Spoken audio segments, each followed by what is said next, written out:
నమస్తే, welcome to BRK talk show. నేను బ్రహ్మిణి. ఈరోజు టాక్ షోలో టాపిక్ వచ్చేసి జనగణనకు శ్రీకారం, జమిలి ఎన్నికలకు ఆకారం. రైట్ గా ఇదే విషయానికి సంబంధించి వారి విశ్లేషణను అలాగే అభిప్రాయాన్ని తెలియజేయడానికి మనతో పాటు ఉన్నారు ప్రముఖ రాజకీయ, సామాజిక, ఆర్థిక విశ్లేషకులు బండారు రామ్మోహన్ రావు గారు మనకు లైవ్ లో అందుబాటులో ఉన్నారు. రామ్మోహన్ రావు గారు నమస్కారం అండి. బ్రాహ్మణి నమస్తే అమ్మా, చెప్పండి. ఎస్, ఇక జమిలి ఎన్నికలకు సంబంధించి కనుక చూసుకున్నట్లయితే ముందుగా జనగణన ప్రక్రియకి వెళ్దాం. భారతదేశంలో జన ప్రక్రియను చరిత్ర కనుక చూసుకున్నట్లయితే ప్రస్తుత పరిస్థితి ఏం జరుగుతుంది, ఎలా జరుగుతుంది అంటారు రామ్మోహన్ రావు గారు? బ్రాహ్మణి, మీకు అట్లాగే బీఆర్కే న్యూస్ ప్రేక్షకులకు నమస్కారం. ఒకసారి మనం బ్రిటిష్ ఇండియా నుంచి ఇప్పటి వరకు మన భారతదేశంలో జనగణన ఎప్పుడు మొదలైంది, ఎన్నిసార్లు జరిగింది, చరిత్ర చెప్పుకుందాం.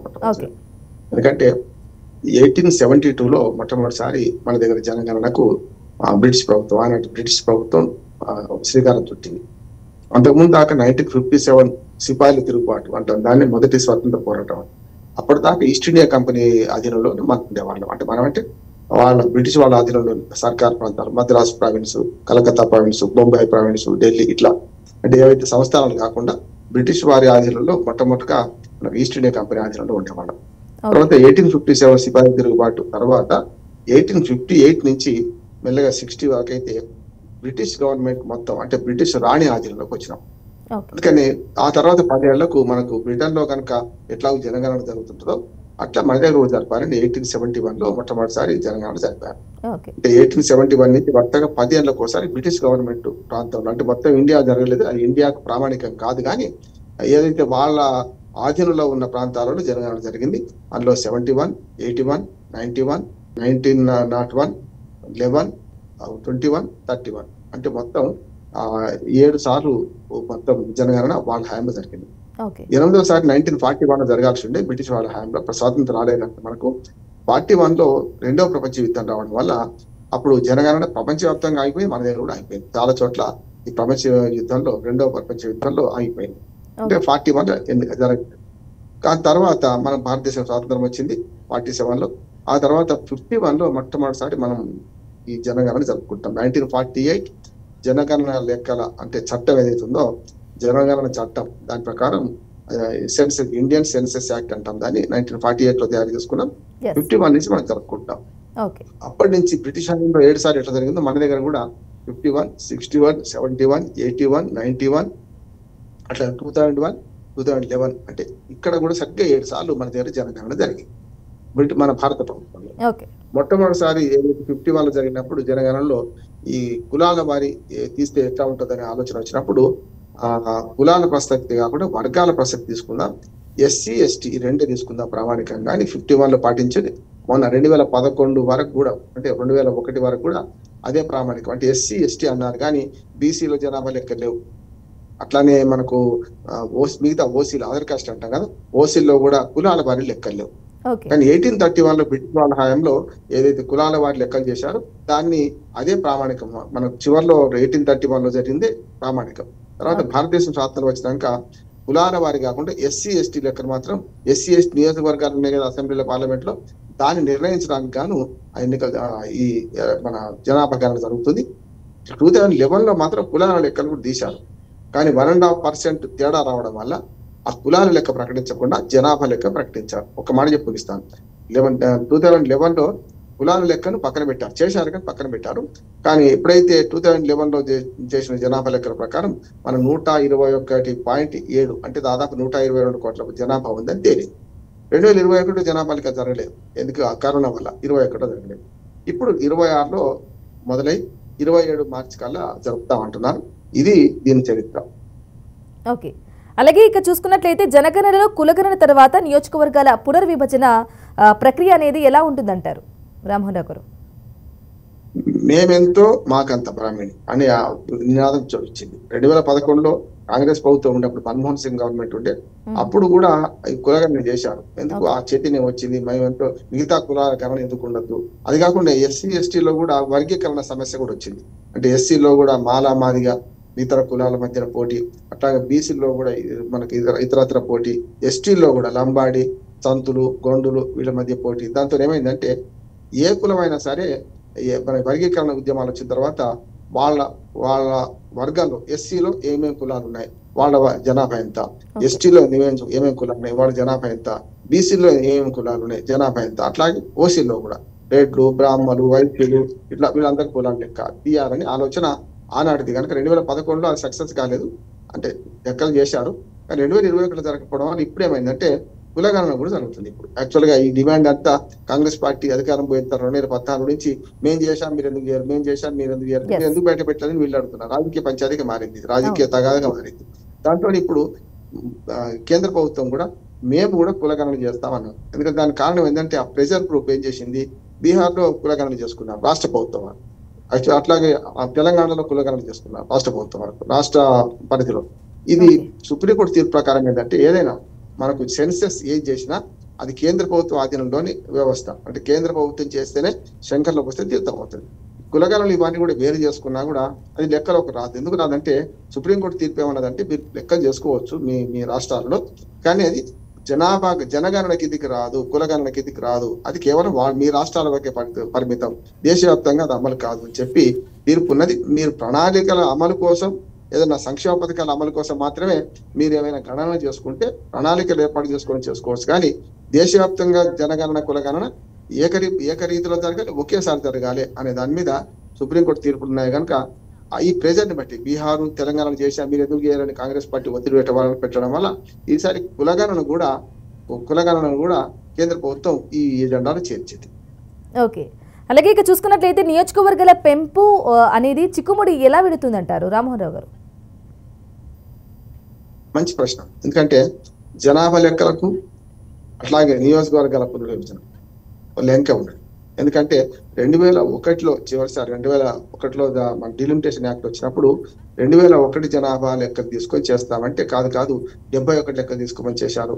ఆ తర్వాత ఏమైందంటే 26 ఏళ్ల దాకా ఫ్రీజ్ పెట్టారు. అంటే ఫ్రీజింగ్ ఎందుకంటే దక్షిణ భారతదేశంలో కుటుంబ నియంత్రణ ఎక్కువ అమలు చేశాం కనుక, దక్షిణ భారతదేశంలో జనాభా నియంత్రణ చేశాం కనుక ఉన్న సీట్లలో దాదాపు 10-12 సీట్లు పోయే అవకాశం ఉంది. కనుక అట్లా కాకుండా ఉండాలని 25 ఏళ్ల పీరియడ్ 2001 నుంచి 2026 జనగణన తర్వాతనే మళ్ళీ డిలిమిటేషన్ చేపట్టాలని ఆయన చట్టం రాసుకున్నాం. అది మొదటిసారే కాదు, గతంలో 71లో కూడా ఇందిరాగాంధీ గారు ప్రధానమంత్రిగా ఉన్నప్పుడు సేమ్ ఇదే పరిస్థితి వచ్చింది. అప్పుడు కూడా మరి 71 జనాభా లెక్కలు తీసుకొని చేసుకుంటూ 25 ఏళ్ల దాకా అప్పుడు కూడా మళ్ళీ నియోజకవర్గాల పునర్విభజన వద్దని చెప్పి అప్పుడు చట్టం ఉంది. సేమ్ దాన్ని వాజ్పేయి గారు గవర్నమెంట్ 2001 ఉన్నది. 2001లో వాజ్పేయి గారు కూడా ఇందిరాగాంధీ గారు ఆలోచన చేసింది. అంటే ఇది అసమానతలు పెంచుతుంది, జనాభా మధ్య సమతుల్యత పోయింది. దక్షిణ భారతదేశమే 5 రాష్ట్రాలు అంటే తమిళనాడు, కేరళ, అట్లా పుదుచ్చేరి, కర్ణాటక, ఆంధ్రప్రదేశ్, అప్పుడు ఉమ్మడి ఆంధ్రప్రదేశ్, ఇప్పుడేమో తెలంగాణ, ఆంధ్రప్రదేశ్ అనుకోండి. ఈ రాష్ట్రాలకు అన్యాయం జరుగుతుంది. ఉత్తర భారతదేశంలో జనాభా అడ్డగోలు పెరిగింది, కుటుంబ నియంత్రణ పాటించలేదు వాళ్ళు, కనుక వాళ్లకు ఎక్కువ సీట్లు పెరిగి ఉన్న పార్లమెంట్ లో ఇప్పటికే మనం తక్కువ శాతం ఉన్నా 24% మాత్రమే ఉన్నా, కనుక దాన్ని ఇంకా తక్కువ అవుతుంది కదా, దాంతో దక్షిణ భారతదేశ ప్రాతినిధ్యం తక్కువ అవుతుంది అని చెప్పి 25 ఏళ్ల తర్వాతనే మళ్ళీ జనగణన చేయాలని 2001 యాక్ట్ చెప్తుంది. 2026 తర్వాత వచ్చే జనాభా లెక్కల ప్రకారం చేయాలని. కానీ ఇప్పుడు జనాభా లెక్కలు కాగానే డిలిమిటేషన్ యాక్ట్ పనిచేస్తుంది, కానీ డిలిమిటేషన్ కూడా కావాలి. ఇప్పుడు కూడా విమర్శ వస్తుంది. అంటే ఇప్పుడు కనుక 2026 జనాభా లెక్కల ప్రకారం కనుక మాకు చేస్తే ఆ దక్షిణ భారతదేశంలో 16 సీట్లు నష్టపోతాం. ఉన్న సీట్లే, కొత్తగా కాదు, ఉన్న సీట్లు అట్లే పెంచితే ఆ 16 సీట్లు ఎటుపోతాయి? ఉత్తరప్రదేశ్, బీహార్, రాజస్థాన్, బీమారి రాష్ట్రాలు, రోగగ్రస్త రాష్ట్రాలు అటు పోతాయి. ఆటోమేటిక్ సమతుల్యత దెబ్బతింటది కదా. ఇది అట్లా కాదు, 71 జనాభా లెక్కల ప్రకారమే అప్పుడు ఇందిరాగాంధీ గారు ఏది భావించారో దాని ప్రకారం చేసుకుంటామండి అంటున్నారు. ఇంకొక మాట కూడా మన డిలిమిటేషన్ ఇంకొకటి ఏమొస్తుందంటే మరో చిక్కు ఏమొస్తుందంటే సీట్ల సంఖ్య పెంచుతామని గవర్నమెంట్ ఆఫ్ ఇండియా ప్రకటించింది. అంటే ఇప్పుడు దీనికి మహిళా రిజర్వేషన్ లెంకే ఉన్నది. మహిళా రిజర్వేషన్ అమలు కావాలంటే ఇప్పుడున్న సీట్లలో 33% మహిళలకు ఇస్తే ఇప్పటికే పురుషులు గగ్గోలు పెడుతున్నారు. మహిళలకు అంటే స్థానం కల్పిస్తలేదు. యాక్చువల్గా మహిళలు ఎన్నికవుతున్నారు కానీ చాలా తక్కువ, మైన్యూట్. అంటే 10 మంది, 15 మంది, 20 మంది కంటే ఎన్నికవుతుంది. 543 సభ్యుల్లో 50 మించి ఎన్నడూ ఎన్నిక కాదు మహిళలు. అప్పుడు మహిళలకు 33% రిజర్వేషన్ ఈ 543 అసెంబ్లీ పార్లమెంట్ స్థానాల్లోనే, లేకపోతే 235 రాజ్యసభ స్థానాల్లోనే ఇస్తే మాకు నష్టం జరుగుతుందని పురుషులు గగ్గోళ్లు పెట్టకుండా 1/3 మహిళలకు బిల్లు పాస్ చేసినాం. ఆ బిల్లు ప్రకారం మహిళలకు 1/3 రిజర్వేషన్ ఇవ్వాలంటే ఈ 1/3 సీట్లు పెంచుదామని అనుకుంటున్నారు. అంటే 100 ఉంటే 150 చేస్తాం. 543లో దానికి 50% అని పెంచుతారు. అప్పుడు ఏమవుతుందంటే ఆటోమేటిక్ గా 1/3 అవుతుంది కదా, దానిలో అప్పుడు మహిళా రిజర్వేషన్లు ఇవ్వచ్చు. అంటే ఇప్పుడు జనాభా లెక్కలకు లంకే మన మన మన డీలిమిటేషన్ లెక్కలకు మహిళా రిజర్వేషన్ లంకే. ఈ మూడు అయిపోతే అప్పుడు ఇది మన జమిలీ ఎన్నికల ఆకారం జరుగుతుందా అనేది ఆలోచన చేయాలి. ఎస్ రామ్మోహన్ రావు గారు, మీరు చెప్పినట్లు చట్టసభల్లో ఆల్రెడీ మహిళా రిజర్వేషన్ బిల్లు పార్లమెంట్లో అయితే పాస్ అయింది. మరి ఇక మిగిలింది అమలు మాత్రమే. మరి దీనికి ఉన్న అవరోధాలు ఏమిటంటారు? మంచి ప్రశ్న. అంటే మహిళా బిల్లు పాస్ అయింది. ఇప్పుడు 25 ఏళ్ళ 30 ఏళ్ళు 3 దశాబ్దాల కాలం. ఎప్పుడో 30 ఏళ్ల క్రితం దీన్ని మొదలు పెడితే చాలా మంది మహిళా రిజర్వేషన్లు వ్యతిరేకించారు. బాబ్ డిహేర్ మహిళలు వస్తారని చెప్పి కొందరు అన్నారు. అంత ధనవంతులే వస్తారని కొందరు అన్నారు. మాకు బలహీన వర్గాల నుంచి రారు అని కొందరు అన్నారు. ఇది కొంచెం తూచి విమర్శలే. ఎందుకంటే ఎస్సీ ఎస్టీలో మహిళా రిజర్వేషన్ అమలు చేస్తే ఎస్సీ ఎస్టీలు అయితే వస్తారు కదా, బాబ్ డిహేర్ మహిళలు అయితే రారు కదా. అట్లానే బీసీలకు అప్పుడు లేవు రిజర్వేషన్, ఇప్పుడు లేవు. యాక్చువల్గా ఏంటంటే చట్టసభల్లో బీసీలకు రిజర్వేషన్ ప్రత్యేకించి లేదు. ఎస్సీ ఎస్టీ వర్గాలకు మాత్రమే ఉన్నది, బీసీలకు లేదు. బీసీలకు ఎందుకు రిజర్వేషన్ కల్పించరు చట్టసభల్లో? అప్పుడు బీసీ మహిళలు కూడా వస్తారు కదా అని. అంటే ఈ మిగతా శాతం ఏదైతుందో మహిళలంతా వర్ణాల నుంచో లేకుంటే బాగా చదువుకున్న వాళ్ళు ఎన్నిక అవుతారు అనే ఒక బాబ్ డిహేర్ మహిళలు అని పేరు పెట్టారు. ఉత్తరప్రదేశ్ ములాయం సింగ్ యాదవ్ నుంచి మొదలు లాలూ ప్రసాద్ యాదవ్ వీళ్ళందరూ బీసీ మన ముఖ్యమంత్రులు ఉన్న ప్రతి చోట వ్యతిరేకించారు. అంటే అయితే ఎస్సీ ఎస్టీకి వస్తాయి సీట్లు, మహిళల ఎన్నికైతే అగ్రవర్ణాల నుంచి ఎన్నిక అవుతారు అని మహిళా బిల్లును 30 ఏళ్ళుగా ఆపారు. కానీ మోడీ ప్రభుత్వం వచ్చిన తర్వాత మొన్న మహిళా బిల్లు పాస్ చేసింది. దీనిలో చిక్కుముడి పెట్టడానికి ఏం చేస్తున్నారంటే డిలిమిటేషన్ యాక్ట్ లోనే ఈ ఉన్న సీట్లను పెంచాలి. దానికి కూడా అంకురార్పణ జరిగింది. ఎక్కడ అంటే మన ఆంధ్రప్రదేశ్ విభజన చట్టంలో మనకు ఉన్న సీట్లను మనకు తెలంగాణలో 119 అసెంబ్లీ స్థానాలు ఉంటే 153 పెంచాలని, 34 స్థానాలు పెరగాలని. అట్లాగే ఆంధ్రప్రదేశ్ లో 175 ఉంటే 50 స్థానాలు పెంచి 225 స్థానాలు కావాలని అప్పుడు చట్టంలో రాసి ఉన్నది. కనుక అదే ప్రకారం చూస్తే 1/3 పెరుగుతున్నాయి కదా మొత్తం సీట్లలో. ఈ 1/3 పెరిగే క్రమంలో మొత్తం దేశం అంతా పార్లమెంట్ సీట్లు పెరుగుతాయి, రాష్ట్రాల్లో అసెంబ్లీ సీట్లు పెరుగుతాయి. రాష్ట్రాల శాసనసభల్లో, అక్కడ విధాన మండలి విధానసభల్లో, రాష్ట్రాలలో కేంద్రంలో పార్లమెంటు అంటే లోక్సభ రాజ్యసభ రెండు అన్నిట్లల్లో సీట్లు పెంచాల్సి వస్తుంది. దీనికి అనుగుణంగానే మనకు ఢిల్లీలో కొత్త పార్లమెంట్ భవనం కట్టుకున్నాం కదా, సుమారు 1200 మంది పట్టే హాల్ కట్టుకున్నాం. అంటే దానికి కారణం ఏంటంటే ఇప్పుడున్న పాత పార్లమెంట్ లో ఉభయ సభల సమావేశం జరిగితేనే 543 లోక్సభ సభ్యులు, 235 మంది రాజ్యసభ సభ్యులు కలిస్తే చాలా పెద్ద సరిపోతలేదు అనేది ఒక విమర్శ ఉన్నది. కానీ ఇప్పుడు ఏం చేశామంటే ఒకవేళ సీట్లు పెంచుకుంటే కూడా, నియోజకవర్గాలు పెంచుకుంటే కూడా అప్పుడు కూడా సరిపోయేటట్టు 1200 మంది పట్టే హాలు మనం కొత్త పార్లమెంట్ లో కట్టుకున్నాం. దాని ముందస్తు ఏర్పాటు చేసుకున్నాం భవిష్యత్తులో ఏముంటది అని చెప్పి. అందుకని ఇప్పుడు ఏమవుతుందంటే ఇప్పుడు సీట్లు 543 స్థానాలు పార్లమెంట్ సీట్లు 810, 820 పెరుగుతాయి. అట్లాగే రాజ్యసభ సీట్లు 235, 325, 350 దాకా అయితే ఈ అందరికీ సరిపడే హాలు కట్టుకున్నాం. కానీ ఇందులో మహిళల స్థానం 1/3 వస్తుంది కదా. ఇవన్నీ కలగలిపితే అంటే ఒకదానికి ఒకటి లింక్ అన్నట్టు. జనాభా లెక్కలు పూర్తి అయితేనే మనకు నియోజకవర్గాల పునర్విభజన పూర్తి కావాలంటే నియోజకవర్గాలు పెంచాలి. పెంచిన తర్వాత పూర్తి చేయాలంటే మళ్ళీ దక్షిణ భారతదేశానికి ఉత్తర భారతదేశానికి మధ్యన ఈ లంక ఏదైతే కాన్ఫ్లిక్ట్ ఉందో దాన్ని తీర్చాలి. ఆ తర్వాతే నియోజకవర్గాలు పెంచి మహిళా రిజర్వేషన్ అందులో 1/3 కల్పించాలి. ఇది ఈ 3 వరుసగా చిక్కుముడు. ఓకే, అలాగే ఇక చూసుకున్నట్లయితే గనక ఈ ప్రక్రియ అంతా పూర్తయితే జమిలీ ఎన్నికలు జరగాలి. మరి ఈ వరుస క్రమంలో ఏం జరుగుతుందంటారు? ఢిల్లీ బహుత్ దూర్ హై, అంటే ఢిల్లీ చాలా దూరంగా ఉంది. అంటే ఎట్లా అంటే ఇప్పుడు జమిలీ ఎన్నికల ప్రతిపాదన తెచ్చింది కేవలం మనకు బీజేపీ ప్రభుత్వం. 2014లో వాళ్ళు మేనిఫెస్టోలు పెట్టుకున్నారు బీజేపీ పార్టీ, జమిలీ ఎన్నికలు చేస్తామని. జమిలీ ఎన్నికల గురించి ఆలోచించేసి కొండను నెత్తాపి వెనకనబట్టండి. ఎందుకంటే జమిలీ ఎన్నికలు అనే ఆలోచన లేకముందు కూడా 1952లో 51, 52 మొట్టమొదటి సార్వత్రిక ఎన్నికలు భారతదేశం జరిగినాయి. ఫస్ట్ ఎలక్షన్స్ అంట, ఫస్ట్ జనరల్ ఎలక్షన్స్. ఇప్పటికి 18 సార్లు ఎన్నికలు జరిగినాయి మొత్తం పార్లమెంట్. మొట్టమొదటి ఎన్నికలు చూసుకుంటే 51, 52 జరిగిన ఎన్నికలతో, తర్వాత 57లో కానీ 62లో కానీ 67 ఈ 4 సార్లు పార్లమెంటుకు అసెంబ్లీకి ఆల్మోస్ట్ చాలా రాష్ట్రాల్లో ఒకటిసారి జరిగింది. అంతే. ఇప్పుడు మొన్న మన ఆంధ్రప్రదేశ్ లో చూసాం కదా, అసెంబ్లీ పార్లమెంట్ ఒకసారి జరిగినాయి. అంతకుముందు 2018 కన్నా ముందు 14 దాకా తెలంగాణ కూడా కలిపి 2 ఒకసారి జరిగినాయి ఎన్నికలు. అయితే జమిలీ ఎన్నికలు ఎక్కడ ఫెయిల్ అయినాయి అంటే ఎక్కడ బ్రేక్ అయినాయి అంటే ఎప్పుడైతే పార్లమెంటుకు 71లో మధ్యంతర ఎన్నికలు వచ్చినాయి. ఇందిరాగాంధీ గారు మన ప్రధానమంత్రి అయిన తర్వాత 71లో మధ్యంతర ఎన్నిక ప్రభుత్వం పడిపోయింది. కొత్త ప్రభుత్వం అంటే అప్పుడు 71లో పార్లమెంట్ మధ్యంతర ఎన్నికలు వచ్చింది. రాష్ట్రాల్లో ఎప్పుడు బ్రేక్ అయిందంటే మీకు నంబూద్రి ప్రభుత్వం 1957లో కేరళలో మొట్టమొదటి కాంగ్రెస్ ప్రభుత్వం ఏర్పడింది 1957లో, అంటే 2వ సార్వత్రిక ఎన్నిక. కానీ ఏమైందంటే అప్పుడు నంబూదిరి ప్రభుత్వాన్ని, అంటే ఆయన ముఖ్యమంత్రిగా ఉండేవాడు కేరళ, కమ్యూనిస్ట్ ప్రభుత్వం అది, కాంగ్రెస్ కాదు, దాన్ని నెహ్రూ ఏకపక్షంగా రద్దు చేసేసాడు. ఇప్పుడు 1 year లోపట్టే రద్దు చేయడం వల్ల 58లో మళ్ళీ వాళ్ళకి ఎన్నికలు వచ్చినాయి. దాంతో ఏమైంది, రాష్ట్రాల మధ్యన ఈ రాష్ట్రాలు కేంద్రం ఒకేసారి ఎన్నికలు జరగకుండా 1967 నుంచి ఇటు రాష్ట్రాలకు వేరే ఎన్నికలు జరుగుతున్నాయి, కొన్ని కేంద్రంలో వేరే ఎన్నికలు జరుగుతున్నాయి. అంటే ఈ రెండు సైమల్టేనియస్ ఎన్నికలు, జమిలీ ఎన్నికలు అప్పటి నుంచి బ్రేక్ అయ్యాయి. కొన్ని రాష్ట్రాలు ఇప్పటికి జమిలీ ఎన్నికలు కలిసే వస్తుండే. కానీ తెలంగాణలో 2018లో అసెంబ్లీ అత్యంతంగా రద్దు చేసిన కేసీఆర్ చర్య వల్ల ఏమైందంటే, కేంద్ర ప్రభుత్వం కూడా సహకరించి పార్లమెంట్ ఎన్నికలు సమీపిస్తున్నప్పుడు కూడా పార్లమెంట్ ఎన్నికల కంటే 6 నెలల ముందు ఎలక్షన్ పెట్టింది. ఇప్పుడు మళ్ళీ తెలంగాణ బ్రేక్ అయింది కదా. 2018లో తెలంగాణ అసెంబ్లీ ఎన్నికలు వచ్చినాయి. 2019 మేలో పార్లమెంట్ ఎన్నికలు జరిగింది. 6 నెలల తర్వాత. అట్లాగే ఇప్పుడు మొన్నటికి 2023లోనే అసెంబ్లీ ఎన్నికలు వచ్చినాయి తెలంగాణలో. 2024లో మళ్ళీ పార్లమెంట్ ఎన్నికలు వచ్చినాయి. ఇట్లా మొత్తం దేశవ్యాప్తంగా ఇప్పుడు ఈ సంవత్సరం పశ్చిమ బెంగాల్, బీహార్, అట్లాగే తమిళనాడు 3 రాష్ట్రాలు ఎన్నికలు జరగాల్సింది. ఈ సంవత్సరం చివరిలో కానీ వచ్చే సంవత్సరం మొదట్లో కానీ. ఇట్లా ప్రతిసారి రాష్ట్రాలు వేరుగా, మన పార్లమెంట్ వేరుగా ఎన్నికలు జరుగుతుంటే, సగం రాష్ట్రాలలో కంటే ఎక్కువ, అంటే 30 రాష్ట్రాల్లో పార్లమెంట్ ఎన్నికలు వేరుగా జరుగుతున్నాయి, అసెంబ్లీ ఎన్నికలు వేరుగా జరుగుతున్నాయి.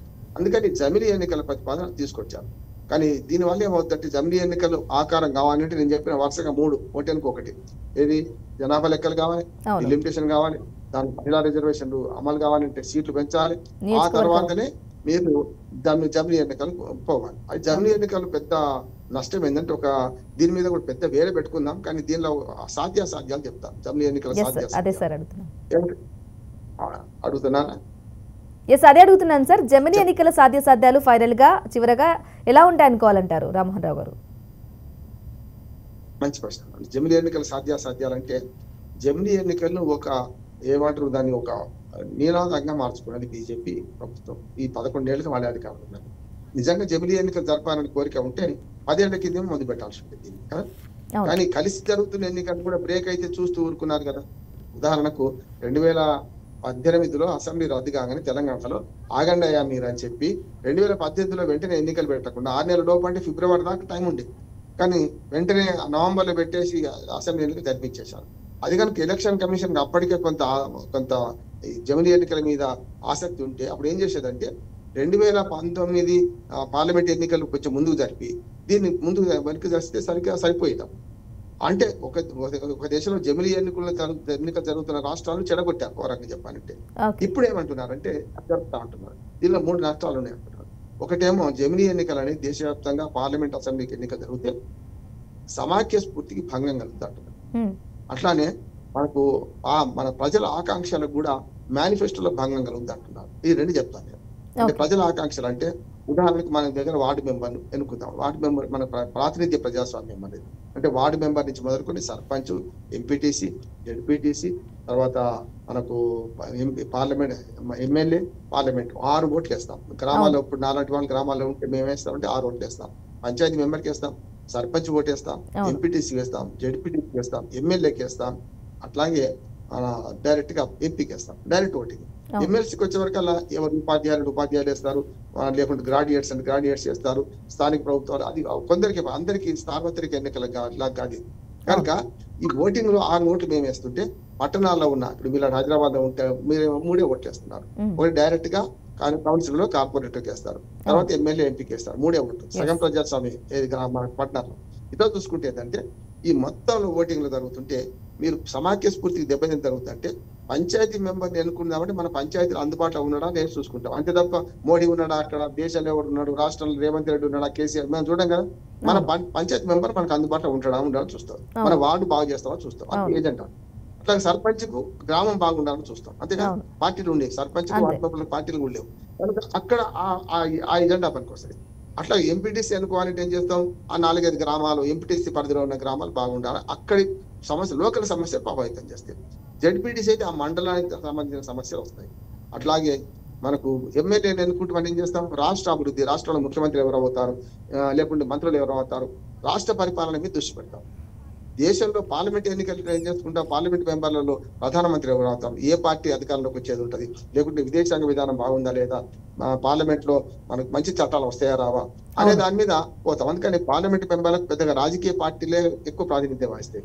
ఇండిపెండెంట్ తక్కువ గెలిచారు 52లో చాలా మంది ఇండిపెండెంట్ గెలిచేవాళ్ళు. ఇప్పుడు మొత్తం పార్టీ స్వామ్యం అయిపోయి మనం ఎంపీకి ఓటేయాలంటే వ్యక్తిగతంగా బ్రాహ్మణ్ నిలబడ్డదా, రామ్మోహన్ రావు నిలబడ్డా చూడం. మనం అక్కడ బీజేపీ, కాంగ్రెస్ లేకుంటే ఇతర జాతీయ పార్టీలను చూస్తాం మనం. అంటే పార్టీ పరంగా ఎక్కువ ఉంటది అక్కడ. అదే ఇక్కడికి వచ్చేవరకల్లా, ఎమ్మెల్యేకి వచ్చేవరకల్లా పార్టీని చూస్తాం, వ్యక్తిని చూస్తాం. మనకు అందుబాటులో ఉండడా ఎమ్మెల్యే, మనకు నిజంగా అందుబాటులో ఉంటాడా. అదే కనుక జిల్లా పరిషత్కి వచ్చేవరకల్లా, మండలం, జిల్లా మన కిందకి వచ్చేవరకల్లా మనం ఏం చూస్తామంటే మనకు అందుబాటులో ఎవరు ఉంటారు, సమస్యలు కూడా అక్కడే ఉంటాయి, మన పరిష్కారాలు అక్కడనే ఉంటాయి. అంటే ఈ ఎజెండా మారుతుంది. ఇప్పుడు మోడీ వచ్చి పంచాయతీ ఎన్నికలు ప్రచారం చేసినట్టు అయితే అంతేకాదు. ఇప్పుడు మోడీ మంచోడు అంటే ఒక ఆయన, రాహుల్ గాంధీ మంచోడు అని ఒక ఆయన, పార్లమెంటు పంచాయతీ ఎన్నికల్లో ఈ జాతీయ రాజకీయాలు వస్తాయి. అంటే ఏ ఎన్నికకు ఆ ఎజెండా ఉండాలని నెంబర్ 1. అందుకన్నా ఈ జమిలీ ఎన్నికలు కరెక్ట్ కావు. రెండోది సమాఖ్య స్ఫూర్తి. అంటే ఏ ఎన్నికకు ఆ ఎజెండా ఉండాలంటే ఒకేసారి ఎన్నిక జరగడం వల్ల పోటీ ఎవరి మధ్యన ఉంటుంది, 2 జాతీయ పార్టీల మధ్యనే ఉంటుంది. అప్పుడు ప్రాంతీయ పార్టీలు ఎట్టుపోతాయి, ప్రాంతీయ పార్టీలు మొత్తం పునాగ్నిపోతాయి. కనుక ప్రాంతీయ పార్టీలు బలంగా ఆకాంక్షలు ఉంటే 2 జాతీయ పార్టీలు కలిసి ప్రాంతీయ పార్టీలు ఓడగొడుతుంటాయి. తెలంగాణ జరిగింది అదే. 2 జాతీయ పార్టీల మధ్య పోటీలో ప్రాంతీయ పార్టీ ఓడిపోయింది. రేపు ఆంధ్రప్రదేశ్ లో జరగబోయేది అది. ఆంధ్రప్రదేశ్ లో జరుగుతున్నదంటే 3 ప్రాంతీయ పార్టీలు బలంగా ఉండడం, బీజేపీ మెల్లమెల్ల పుంజుకోవడం వల్ల వస్తుంది. కాంగ్రెస్ పార్టీ అక్కడ ఏం లేదు. అట్లా దేశంలో చాలా ప్రాంతీయ పార్టీలు ఈ 2 మేసేసినాయి. ఉదాహరణకు నవీన్ పట్నాయక్ మన ఒరిస్సాలో 5 సార్లు ముఖ్యమంత్రి ఆయన, కానీ ఆయనను మొన్న 6వ సారి ఓడించింది కదా. ఎవరు ఓడించారు? 2 జాతీయ పార్టీలు కలిసి ఓడించింది. అందుకని సమాఖ్య స్ఫూర్తికి వ్యతిరేకము. రెండోది ఏమి, ఆచరణ సాధ్యం కాదు కూడా అంటున్నాను. ఎందుకు ఒక్క మడిచి ముగిస్తాను. ఆచరణ సాధ్యం ఎందుకు కాదంటే కొండ దెబ్బలు కనబెట్టడం. ఉదాహరణకు ఇవాళ ఒక సర్పంచ్ పదవి కాలం పూర్తి కాకపోతే ఆయన తీసేస్తా అంటే కోర్టుకు పోతాడు. కోర్టుకు పోయి స్టే తెచ్చుకుంటాడు. ఒక 6 నెలలు ఉన్నా సరే నన్ను తీసేస్తా అంటే ముందుకు జరుపుతానే పోతాడు, వెనక్కి జరుపుతానే పోతాడు. నేను కొత్త సర్పంచ్ పోటీ చేస్తామని ఏమంటాడంటే కోర్టుకు పోయి ఈ పంచాయతీ కాలం అయిపోయింది, వాళ్ళని ఎట్లా కొనసాగిస్తారని ఆయన పోతాడు. లేదు ముందు తీసేస్తా అంటే వీళ్ళు పోతాడు. ఒక సర్పంచ్ విషయంలో ఇంత తేడా ఉంటే ఒక అసెంబ్లీని మొత్తం రద్దు చేస్తాం, మీకు 5 ఏళ్ళకి ఎన్నికయ్యారు, 3 ఏళ్ళకే రద్దు చేస్తామంటే అసెంబ్లీ సభ్యులు ఊరుకుంటారా? కోర్టుకు పోతారు కదా. అంటే ముందుకు జరపడానికి ఒప్పుకోరు, వెనక్కి పొడిగించడానికి ఒప్పుకోరు. అప్పుడు ఏం చేయాలి? పొడిగించకుండా కొన్ని రాష్ట్రాల్లో రాష్ట్రపతి పాలన విధించాలి మొట్టమొదటి. అంటే 2029లో రాదు, 2034లో రాదు. అంటే ఇంత ప్రాసెస్ పెట్టుకొని దీని మీద వేరే మాట్లాడుకుందామమ్మా. ఇదంతా అసాధ్యం అంటున్నాను. కష్టసాధ్యమే, కానీ కష్టసాధ్యం కూడా కాదు, అసాధ్యమే. జమిలీ ఎన్నికలు దాకా పోవాలంటే నేను చెప్పిన 3 ప్రాసెస్లు, జనాభా లెక్కలు, తర్వాత డిలిమిటేషన్, మహిళా రిజర్వేషన్, ఇవన్నిటి ముడిపడి ఉన్నది కనుక ఆకారం లేకుండా ఉన్నది. అందుకనే ఇప్పుడు జనాభా లెక్కలకు శ్రీకారం, దానికి ఆకారం అవుతుందా లేదా అనే ప్రశ్నతోనే ముగిస్తున్నాను. Yes sir, thank you sir. మీ అభిప్రాయాన్ని అలాగే మీ విశ్లేషణను పూర్తిగా అందించినందుకు, జనగణనకు శ్రీకారం, జమిలీ ఎన్నికలకు ఆకారం సంబంధించి పూర్తిగా మీ విశ్లేషణను అందించినందుకు thank you so much sir.